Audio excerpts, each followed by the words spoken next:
Ibrani pasal 2. Keselamatan yang besar. Karena itu kita harus lebih berhati-hati dengan ajaran yang telah kita dengar, supaya kita jangan ditarik ke jalan yang salah. Ajaran yang disampaikan Allah melalui para malaikat tetap berlaku, dan setiap orang yang melanggar dan yang tidak taat pada ajaran itu akan menerima hukuman. Jadi, bagaimana mungkin kita dapat terlepas dari hukuman jika kita mengabaikan keselamatan yang besar itu? Tuhan yang pertama kali memberitakan keselamatan. Lalu, orang-orang yang telah mendengarnya membuktikan bahwa keselamatan itu benar. Dan Allah juga membuktikannya dengan memberikan tanda-tanda, keajaiban-keajaiban, dan mujizat-mujizat.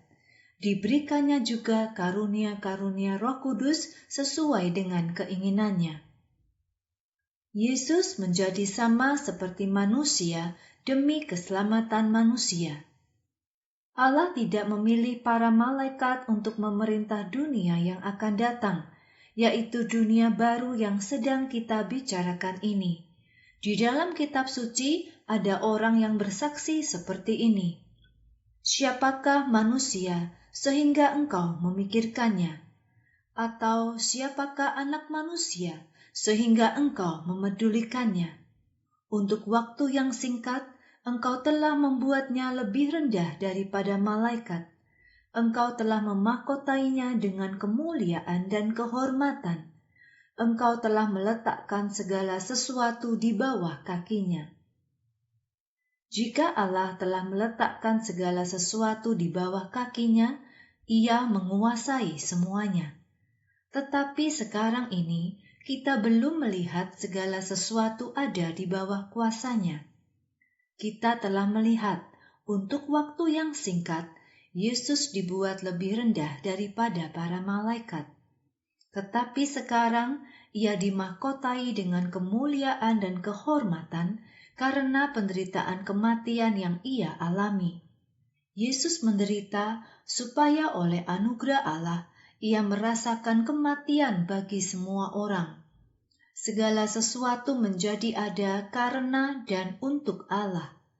Dan Ia ingin supaya anak-anaknya juga ikut ambil bagian dalam kemuliaannya. Untuk itu, sudah sepantasnya jika melalui penderitaan Yesus, Allah membuatnya menjadi pemimpin bagi kesempurnaan jalan keselamatan. Yesus yang menyucikan manusia dan mereka yang disucikannya berasal dari satu keluarga. Itulah sebabnya Yesus tidak malu ketika menyebut mereka sebagai saudara-saudaranya. Yesus berkata, "Aku akan memberitakan namamu kepada saudara-saudaraku. Di depan seluruh umat, aku akan menyanyikan pujian untukmu." Ia juga berkata, "Aku akan percaya kepada Allah, dan aku di sini bersama dengan anak-anak yang telah diberikan Allah kepadaku." Karena anak-anak itu juga hidup dalam daging dan darah, maka Yesus pun memiliki pengalaman menjadi manusia seperti mereka. Yesus melakukan hal ini supaya melalui kematiannya, Ia dapat menghancurkan iblis yang berkuasa atas kematian. Dengan begitu, Ia dapat membebaskan mereka yang seumur hidup berada dalam perbudakan karena rasa takut akan kematian. Jadi, jelaslah bahwa bukan para malaikat yang ditolong oleh Yesus, tetapi manusia keturunan Abraham. Untuk alasan inilah, dalam segala hal, Yesus harus menjadi manusia sama seperti saudara-saudaranya.